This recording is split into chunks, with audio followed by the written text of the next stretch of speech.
I said good people going. Okay, my fault. I misunderstood. Okay, my fault. My fault. Hey, I'm Marvin Mendez. I'm an attorney at Stern Mendez. I'm Joshua Stern. I am also an attorney at Stern Mendez. Welcome to the first episode of the first season of I Do Until I Don't, the Stern Mendez podcast, where we talk about everything relating to family law and everything not relating to family law, so pretty much everything. This is not one of those podcasts where I'm going to be explaining the law verbatim and what the case law says and what the statute says. And I think the goal with this is really to normalize the conversation. It has to, right? yeah. Not make it such a taboo. And I think it's also going to be a combination of just telling some stories about what we've learned along the way, what we've heard, or maybe even some gossip of the new latest divorces. You know what it's not going to be is a sales pitch. Pour me a 5 of that chain. We're just going to kind of be real about it, talk about the cases, talk about the law, talk about our experiences, and give out some, not person-specific advice, but maybe general tips or ideas. But let's start off with, how do you find a good attorney, right? So, how do you find a good fit for yourself? I think the first issue is, how do we get to the attorney's office? Who's the attorney? And how do you identify someone who's good in such an oversaturated market?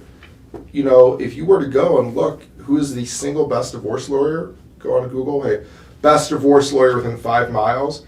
You're going to get a lot of people who are the best divorce lawyer in 5 miles. Your best divorce lawyer, that's a singular title. How can it be shared amongst so many people? So one of the things we got to figure out at the highest level is, how do we vet? So we're going to vet off some degree education, some degree experience, some degree involvement in bar associations, various nonprofits. Do they have any of these attorney awards? Do they have any of the awards that usually shows how visible they are in the community? And then you got to go pick maybe 3, 4, 5, start interviewing them. But at the highest level, you want to only spend time interviewing decent lawyers. So you really want to spend time starting out, see as much of them as you can, read as much as they've written, watch the interviews. If they do CLEs, give speeches, get on YouTube, just really suss it out. You don't want to wind up in 20 consults sitting through the same spiel. This is someone who can serve a lot of roles in the case, right? They're often the first person who hears bad news. They're one of the first people who tells you how to act. They give you advice when you're under a lot of pressure. They're also someone who's going to ride out the highs and lows of the case with you. Do they vibe? Are they selling you something? Do you show up and they start telling you exactly what you want to hear? Do you think they're someone you can emote with? Someone you can plan with? So can you stand being in a room with them? Are you reaching for their doorknob halfway through the consult? That might be a bad sign. Yeah. You're not looking for a therapist, but you got to be able to feel comfortable being honest with them. I found interesting that comment that you mentioned, where how do you find the best lawyer in a 5-mile radius? And you have 30, 40 people that come up all with the single best. The best family law, the best child Everyone's support, Michael Jordan. Everyone's Michael Jordan. Right. But I think that in your initial interviews, you not only need to argue about, okay, what does the law provide for, but can you color outside that line, right? If you can find someone that can communicate to you and express to you that, while the law provides this, you can think about other solutions that can get you to your end goal, right? And I think that's an important factor in talking to and interviewing various lawyers. One of the things that I think happens a lot when people come in is they have expectations or ideas about what a lawyer is or what a law firm looks like. Mm-hmm. And without expressing that, they're kind of hoping you meet those expectations or hit that idea. I'll tell you, suits has not been good for us, but this is true. And so some of it's just kind of reading the room. It's tough. It really is. I think a lot of people's expectations of what the law is, how a court system functions, yep, the expediency in a resolution in 30 minutes like any other show, that's their expectation. 100%. And I think another important thing in the initial consult is describing to your clients, right, or asking questions. Are you my attorney? Mm-hmm. Are you the only attorney? As you know, right, not all firms have just one attorney. Of course. They work in groups. And what's the importance of working in groups, right? You want to describe to them, it keeps the cost down, right, is one factor. If I'm not available, someone else can pick up the phone. 100%.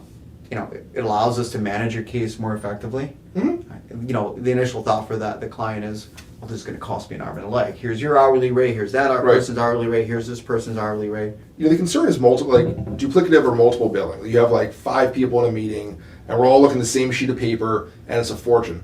But when you rule out having other attorneys involved, you rule out collaboration, you rule out multiple people trying to solve a problem, and you rule out two heads being better than one. You've limited to one head here. Only one person with their available bandwidth, time, and energy can solve this problem, and only one person can consider it. That's inherently limiting, and we know it's counterproductive.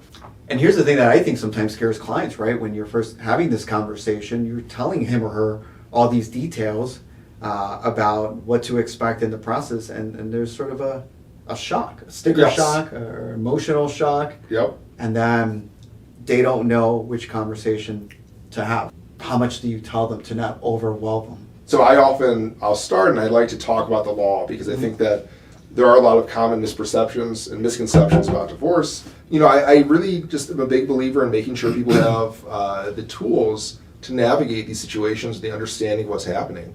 I would hate to go through such a personal process and be so surprised or unaware of what governs it. I think a lot about the transition from the private household to the family in court. And so what you have are all these really personal, intricate, and also private dynamics between the household members. At some point, this breaks. We wind up in court, people are fighting. Now these dynamics, these relationships, they're scrutinized, they're picked apart, and they're interpreted through a different lens. Not the lens the family collectively had, but through a kind of an independent third-party lens. It's a jarring, sudden process. And what I find interesting is that this is one of the more common legal proceedings. This and buying a house. In the country, we all know about buying a house, we don't know anything about divorce. I think that's horrible. I think it's really, really jarring and crazy. And we should be talking about this stuff. It's not some deep secret or dark secret process. It's not something you should be ashamed of or hide. So I do lean towards the heavy education angle, but I'm not sure it's the right thing for everyone. Sometimes people get overwhelmed or confused, and so I'm still working on that, I'd say. And you want to approach this with sensitivity, but I mean, like I said, I don't know I don't know the answer to that. To this day, I still have difficulty when someone picks up the phone. And they're like, "Where do I start?" Where do I start? And then I start communicating to them, like, "Wait, hold on. Why don't you tell me where you want to start with this?" Because you don't know what state they're coming in. They come to you, and sometimes they're like, "Let's do. I should have been divorced last week," and sometimes they're in shock. They were told like an hour before, or they've had an upsetting experience. Sometimes they're overwhelmed or they're scared. And a lot of like the emotions they bring in, it really dictates how that conversation is going to go. Consults are hard. Yeah. I'm glad we're actually having this conversation because I think that if you watch divorce lawyers talk about it, it's like, oh, don't worry, it's so smooth, and everyone wants to show they're in control of the situation. There's no concerns. They've done this a million times. It's like plugging something in, and that's not real. I think you should be a soundboard for your client. I think you should listen to what they have to say and dissect what they're really trying to get to. Leave us a comment. Tell us, if you're hiring a lawyer, what you're looking for in a lawyer, maybe some glaring red flags, what made you run for the door, or maybe not walk through the door in the first place. And if you're a lawyer, and you don't have to, I'd love to know what are red flags for clients. You're half of this consult. So what makes you unsure about a case? Leave us a comment.